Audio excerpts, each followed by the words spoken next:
गिबियावनो बयखौबो बड' निउस इउटुब चेनेलनि गोदान खौराङाव बरायबाय।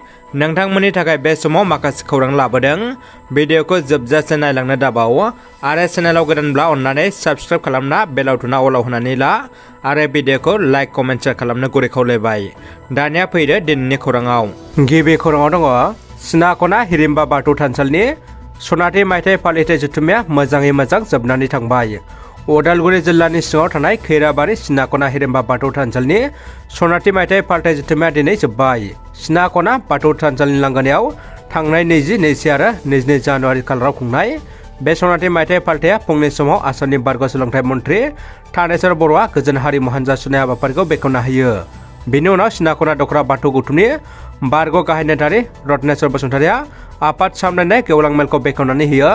बिटिआरनि गाहाय मावफुंगिरिनि जानानै एमएलए जलेन दैमारि बिथाङा। जोबोद दुखुनि खौरां, सासे बर' पेरा मेल्टानि हरखाब जिउ खहा। उदालगुरि जिल्लानि टंला बानसिरि गामिनि थागिरि जायख्लं मोसाहारिया हरखाब जिउ गोमाबाय। मिथिनो हानाय बायदिब्ला बिथां रुंसारि मोसाहारिया गावनि साख्रियावनो थाना हरखाब थै दावखोनाय बेरामजों जोबथा हां लायो। जिउ गोमानाय समसिम बिथाङा गावनि बिसि सुनिता मोसाहारि आरो सासे उन्दै खुदियाखौ गारना थाङो। बिथांनि हरखाब जिउ जोबनायाव नखरनि फोलेरजों लोगोसे टंला ओनसोलाव दुखुनि मोदै बोहैदों। बाथौ ट्रेडिशनेल एन्ड कालचारेल रिसार्च सेन्टारनि गोदान बिल्डिंआव बाथौ आरो सिजौ गायसनबाय। बिटिआरनि गाहाय सदर सहर नोगोरनि बागानसालियाव थानाय बाथौ ट्रेडिशनेल एन्ड कालचारेल रिसार्च सेन्टारनि गोदान लुफुंनाय बिल्डिंआव दिनै बाथौ गायसननायजों लोगोसे सिजौ बिफांबो गायो। बाथौ धोरोमनि नेमखान्थि बायदियै रबिबारनि फुंबिलियाव गय जरा आरो फाथै जरा धुप दै सान्थि आरो गोथार दौरि लानानै 16 नं आमगुरि गामिनि थागिबि रन्जित बसुमतारी नखरनिफ्राय सिजौ बिफांखौ लाबोयो आरो खाम जथा सिफुंनि देंखोजों रंगिना संगिना हाबाफारिजों सिजौ बिफांखौ गायो। बे हाबाफारियावनो बाहागो लायो क'क्राझार लकसभा बियाबनि बारग' एमपि सानसुमा खुंगुर बैसुमतियारि, साहित्य एकाडेमि बान्था मोनगिरि डक्टर मंगल सिंह हाज'वारि, लन्दननि थागिबि डाक्टर प्रबीर ब्रह्म, एबसुनि मोनसे समनि बिथोनगिरि मनेश्वर दैमारजों लोगोसे बाथौ धोरोमनि गुबुन गुबुन बिबाननि बिबानगिरिफोर आरो दौरि गाहाय लोगोसे बाथौ सिबियारिफ्रा खौसे बाहागो लायो। दानिया फैदो गुबुन मोनसे खौराङाव।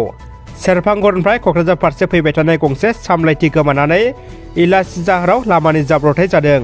ट्राफिक पुलिस बिबानगिरिया फोरमायनाय बायदिब्ला गारिया हाखराव गलांदों आरो सालायगिरिया आथिङाव जोखोम जादों, नाथाय जोखोम जानाय सुबुंनि सिनायथिखौ मिथिनो मोननाय जायाखै होनना पुलिसा फोरमायदों। क'क्राझार आरो बर'नि जारिमिनारि सावस्रि सिबिथाइ रुपनाथ ब्रह्म सिभिल हस्पिटालखौ लाना क'क्राझाराव सोमजिदों दुंहाव थासारि।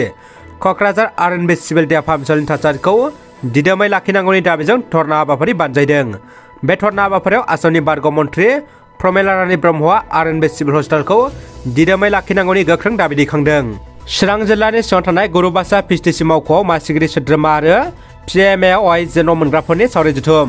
चिरां जिल्लानि सिङाव थानाय गुरुबासा पिएचडिसिनि सिङाव लुफुंबाय थानाय 2021-2022नि PMAY जेन' मोनग्राफोरनि न'खौ सम जोबनोसैयावबो दासिम लुफुंना होनो हायाखै। बेराफारसेथिं न' मोनगिरिफ्रा दासिमबो न'खौ मानो लुफुंना होनो हायाखै बिनि सायाव पिएचडिसिनि मासिगिरि आरो सोद्रोमाफोरखौ मुं सुबाय थानायखौ नुनो मोननाय जादों। बेखौनो लानानै दिनै गुरुबासा पिएचडिसिनि मासिगिरि बिपुल मुसाहारिया सोद्रोमा आरो न' मोनगिरिफोरखौ लानानै मोनसे सावराय मेल लानाय जायो। लोगोसे मासिगिरि बिपुल मुसाहारिया न'फोरखौ थाबैनो लुफुंनांगौ होनना इन्जिनियार आरो बिडिअफोरखौ खौरां बिजोंनि गेजेरजों खावलायदों। मानोना न' लुना होनाय बिबानफोरखौ इन्जिनियार आरो बिडिअफोरानो आबुं दायथ' लादोंमोन होननानैबो फोरमायो। लोगोसे खावलायनायखौ बिथांमोना मावफुङाब्ला थाबैनो आयेननि राहा लागोन होननानैबो बुंथियो। दानिया फैदो जोबथा खौराङाव। क'क्राझार जिल्ला आरो सोदोब इन्जिन जुथाइ बानजायनायाव क'क्राझार बेसिक ट्रेनिं सेन्टाराव एग्जाम वारियर्स आर कम्पिटिसन हाबाफारि बानजायदों। क'क्राझार सहराव थानाय बेसिक ट्रेनिं सेन्टाराव दिनै सानसेनि मेहेरगोनां हाबाफारिजों सोदोब एनजिअ'आ क'क्राझार जिल्ला खुंथायजों जुथाइ फरायसाफोरखौ लानानै सावगारि आखिनाय बादायनाय हाबाफारि लादों। हाबाफारियाव सोदोब एनजिअ'नि गासिबो बिबानगिरिजों लोगोसे आलासि महरै बाहागो लाफैदों क'क्राझार जिल्ला बेंगिरि बर्नाली डेका, बिटिआरनि मावफुं सोद्रोमा रेवरेवा नार्जिहारि, बिटिआरनि सोलोंथाइ बिथोनगिरि जगदीश प्रसाद ब्रह्म, क'क्राझार जिल्ला बिजेपिनि आफादगिरि राजकुमार ब्रह्म लोगोसेनो गासै 200निबो बांसिन फरायसा फरायसुलिफ्रा हाबाफारियाव बाहागो लायो।